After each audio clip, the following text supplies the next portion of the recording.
তাদের 3টি শাস্তি আছে। দুনিয়ার 5টি শাস্তির কথা আমরা শুনেছি, 2 দিন আলোচনা হয়েছে।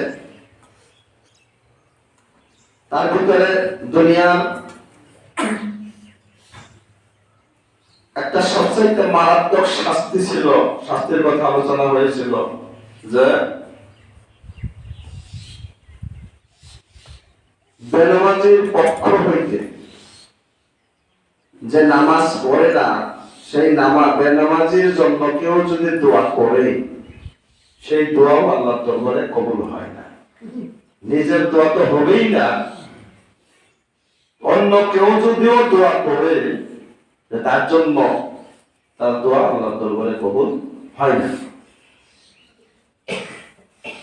এটা ছিল সবচাইতে নিকৃষ্ট শাস্তি। তো আজকে আমরা আলোচনা করতেছি তার মওতের সময়, যারা নামাজ পড়ে না তাদের মওতের সময় 3টি শাস্তি হবে। তার ভিতরে 1 নম্বর হলো যে নামাজ পড়ে না তার মৃত্যুটা অত্যন্ত জিল্লতির সাথে, কষ্টের সাথে তার মওত হবে। অত্যন্ত জিল্লতির সাথে, কষ্টের সাথে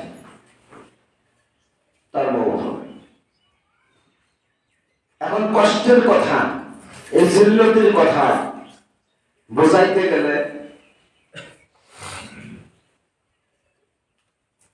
আল্লাহর হাবিব আমাদের দয়ার নবী মুহাম্মদ রাসূলুল্লাহ সাল্লাল্লাহু আলাইহি ওয়াসাল্লাম, তিনি যখন ইন্তেকালের সময়, দয়ার নবীজির ইন্তেকালের সময়, নবীজি বেগুনা ছিলেন, মাসুম ছিলেন, যার কোনো গুনাহ ছিল না। এরপরেও আল্লাহ পাক যিনাকে হাবিবুল্লাহ, আল্লাহর হাবিব বলে যিনি পরিচয় দিয়েছেন, আর যেই নবী হলো সৃষ্টির সেরা,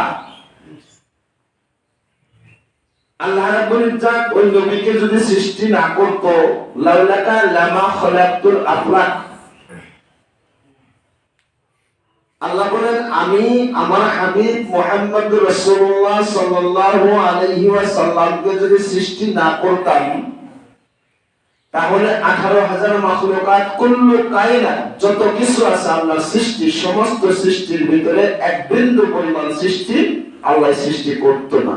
সুবহানাল্লাহ, কোন কিছু আল্লাহ সৃষ্টি করত না। ওয়ালামা আজহারতু রাবুবিয়াত,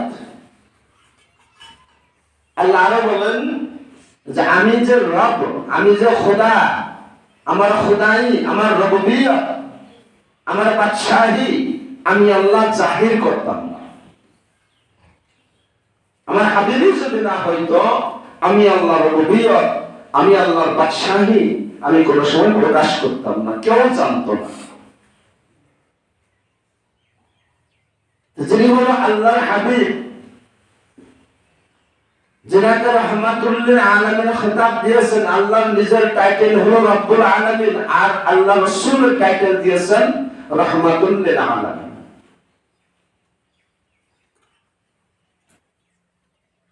যার জিন্দেগিতে কোনো ভুল নাই, আল্লাহ দরবারে আল্লাহ রাসূল কান্দেন, আল্লাহ বিভিন্ন পয়গম্বর বিভিন্ন সময় তোমার সাথে বাড়াবাড়ি হয়ে গেছে, তুমি সুলাইমান আলাইহিস সালামের নবুয়ত কেড়ে নিয়েছো, তুমি বেজার হয়েছিলা।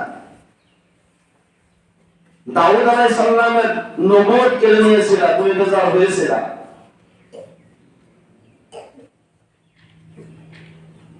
আইয়ুব আলাইহিস সালামকে তুমি 18 বছর শাস্তি দিয়েছো, বেমারে ভুগেছে।